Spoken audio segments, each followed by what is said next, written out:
રાજકોટમાં ભાજપ અને કોંગ્રેસના નેતાઓ આવ્યા સામસામે. ઉમેદવારી ફોર્મ મુદ્દે ભાજપ કોંગ્રેસના નેતાઓ વચ્ચે થઈ બોલાચાલી. કોંગ્રેસ ઉમેદવાર મથુર માલવી વોર્ડ નંબર 11ના ભાજપ ઉમેદવારના ફોર્મને લઈને ઉઠાવ્યો હતો સવાલ. ચૂંટણી અધિકારીએ ભાજપનું ફોર્મ માન્ય રાખ્યા બાદ થઈ બોલાચાલી. કોંગ્રેસ નેતા મનીષાબા વાળા અને બીજેપી ઉમેદવારના સમર્થકો વચ્ચે બોલાચાલી.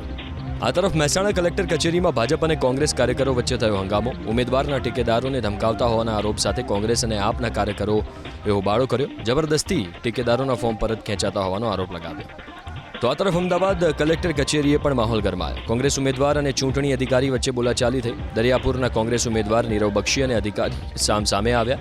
ભાજપના ઉમેદવારોના ટેકેદારો સામે કોંગ્રેસે ઉઠાવ્યો વાંધો. ભાજપે જાણ કર્યા વગર ફોર્મમાં ટેકેદારો રાખી દીધાનો આરોપ લગાવ્યો. કોંગ્રેસ મહિલા ઉમેદવાર પ્રીતિબેન ગોહિલની છેલ્લી ઘડીએ ટિકિટ કપાતા પ્રીતિબેન ભાવુક થયા અને આરોપ લગાવ્યો કે કોંગ્રેસે અમારા સાથે વિશ્વાસઘાત કર્યો છે. છેલ્લી ઘડીએ હંસાબેન ગુજરિયાને ટિકિટ અપાઈ છે. પ્રીતિબેન અને તેમના પતિ નિલેશભાઈ છેલ્લા 30 વર્ષથી કોંગ્રેસ સાથે જોડાયેલા છે. નિલેશભાઈએ તો એમ પણ કહ્યું કે અમારો પરિવાર 50 વર્ષથી કોંગ્રેસ સાથે જોડાયેલો છે.